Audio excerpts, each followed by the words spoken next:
And in the last few hours, Israel announced it will allow Egypt to deliver humanitarian aid into Gaza. It's a decision which was said to have been made in the light of President Biden's demand. So let's go straight to Tel Aviv now, where we can speak to Israeli journalist Gideon Levy. Gideon, thank you very much for joining me. Good afternoon to you. Obviously, everybody is talking about the hospital and the 500 lives lost. And we heard President Biden there say, we hear it was the other team, which was a very strange way of describing it. But what can you tell me that you know from your sources in Israel?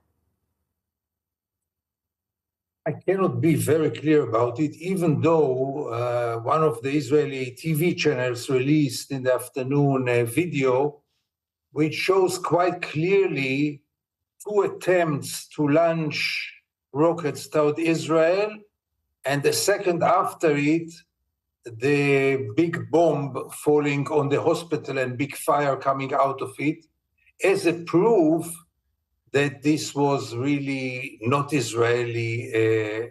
not an Israeli attack.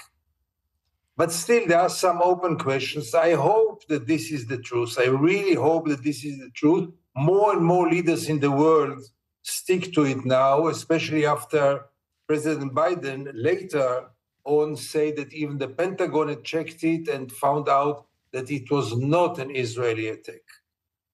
And I have been listening to experts today, people who claim to know, saying that Hamas is now a sophisticated propaganda machine, is very good at spinning stories and making sure that the world's press and media reports them, and that this has been one of them, that this has been a mistake made by an Islamic jihadi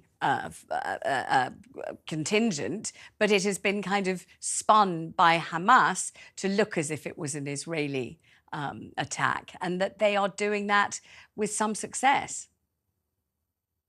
Look, when there is such a war, there is also a psychological war. Imagine yourself, it would have been Israel. The whole picture would have been different, and the support to Israel, which is now quite wide in the world, would decrease at once. So, yeah, there is also a psychological war by both parties, by the way. And I think that this time the truth prevailed. I hope this is the truth. Again, I've not been there, and I really hope that this is the truth. It seems that this is the truth. And talk to me about life inside Israel. We're hearing a great deal about life inside Gaza, but you're reporting from Israel, you're in Israel. What is it like there now? Uncomparable, obviously, to life in Gaza. I mean, Gaza is in horror. Israel is in a more complex mood.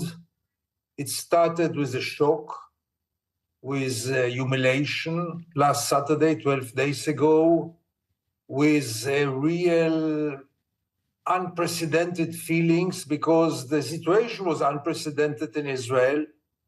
And slowly, people started to digest. Now the sentiment is to go on, to get into a ground operation. I guess the majority of Israelis would support it. But still, the unknown is very big. Nobody knows if Hezbollah will join. Nobody what price we will have to pay for a ground operation. And above all, nobody knows what is the goal finally. And if the goal is getting rid of Hamas, what happens the day after? Who will replace Hamas? That's a question that nobody has an answer. And so it sounds as if you feel personally that your view as an Israeli from inside Israel is that this is dangerous and frightening and ultimately futile. You can't see the purpose here. You don't know what's going on. However, many people have said, politicians, heads of state and everything else, that what alternative did Israel have now following that massacre on the 7th of October? What else could have happened? I couldn't phrase it better than you, Vanessa. That's exactly my point. I totally understand the need to do something, the need to get rid of Hamas, the need to punish Hamas, because those attacks on Saturday were really barbaric. I've been this week in some of the kibbutzim which were attacked, and I can assure you I saw a lot in my life. I never saw scenes like this. Never did I see such brutality, so much barbarism. So someone has to be taken accountable and be punished for it. The question is, what do you achieve if you go now into Gaza? First of all, Gaza had paid already a hell of a price until now. Yeah, we are talking about 1,000 children in Gaza who were killed. Imagine yourself 1,000 children. Can we ignore it?